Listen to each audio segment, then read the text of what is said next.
Check this out. Devil in the Ozarks. Ex-cop and convicted killer escapes jail disguised as a police officer. This is crazy. Y'all like the video, subscribe, and check this out. Today marks day 4. Day 4 in the manhunt for the so-called Devil in the Ozarks, a former Arkansas police chief sentenced for and who snuck out of prison wearing a police uniform. So this is what we know. According to court documents, Grant Harden escaped in an unofficial prison uniform after tricking a worker into letting him out of a secure gate.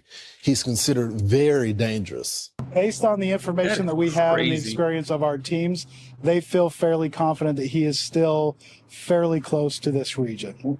We're not going to rule anything out at this point, obviously. There's a lot of caves around here. There's a lot of hills, and so understanding that he may have that sort of familiarity provides a challenge. So Harden was sentenced to 30 years in prison after pleading guilty to the 2017 murder of 59-year-old James Appleton, who was on the side of the road in his pickup truck. A city water employee was found shot in that vehicle. The victim's sister, who is now the mayor of the town where her brother was killed, is worried for her safety. I'm really concerned with myself, my husband, and I have a twin sister that's on our city council, and she was on the council at that time.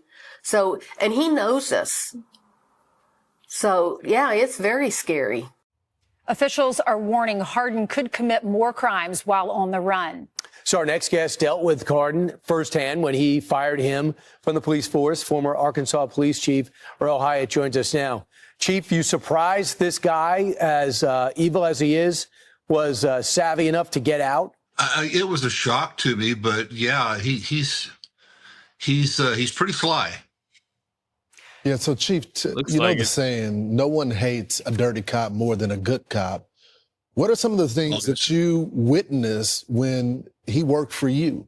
Well, I became the chief of police in August of '96, and Harden was there as a police officer, but I knew Harden from before because I had been a deputy sheriff in the same county. And within 6 weeks of me taking over as chief, I was able to document 3 major violations on his part, the last one being lying in a police report and the others being using excessive force.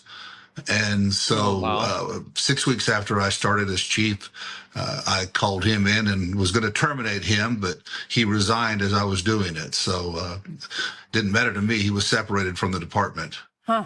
So, Chief, I know that he went and became the police chief at a different department, but I was reading, okay, so you became chief in 1996.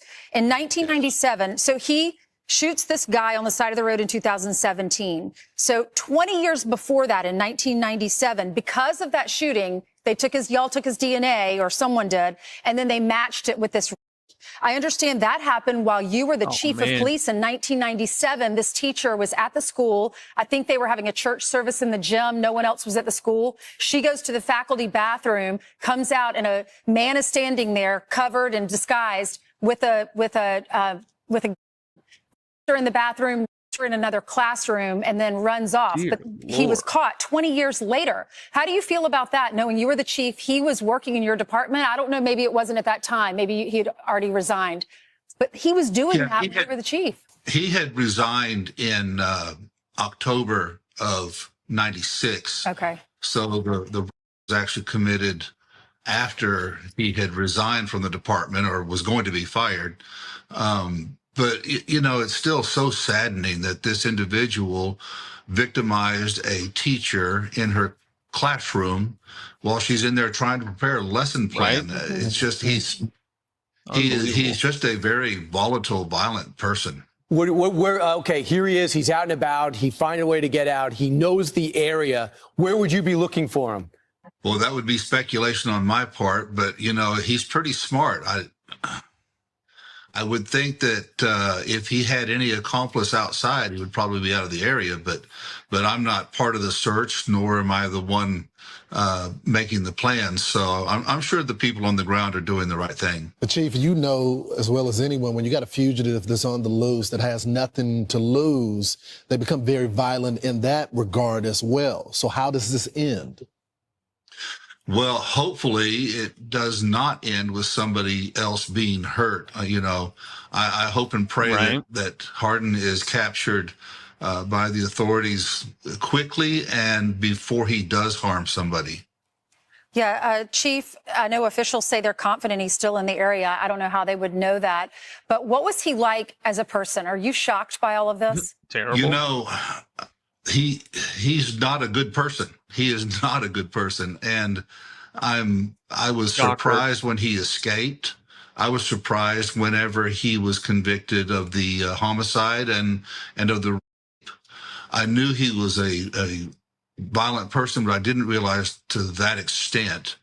But he is the kind of person that will capitalize on anything he can get hold of to further himself. Real quickly, Chief, before we let you go, there's this theme that happens sometimes with dirty cops. They jump around different police departments. What was the talk around town when he was promoted, though, to chief? Because I'm sure there's other law enforcement officials that knew he was dirty. Well, when he was made chief of police, you have to understand that town has like 400 people in it. Gotcha. And he was their first police officer in that town, and so far is still the last police officer in that town. Wow. He was also Makes a lot of sense. Yeah, he was an elected constable in that voting district, and then the city council in that small town made him the police chief. But it's my understanding that the man that he murdered was part of his demise, in that it was discovered quickly that Hardin was abusing his authority in that town. Absolutely. That's what's so sad for us and for our viewers to know people like you, good individuals who just want to make our community safer. And he became chief and he did anything but. Right. Yo, that is crazy. Let me know what you think in the comments. Make sure you like the video, subscribe. I'll catch you on the next one.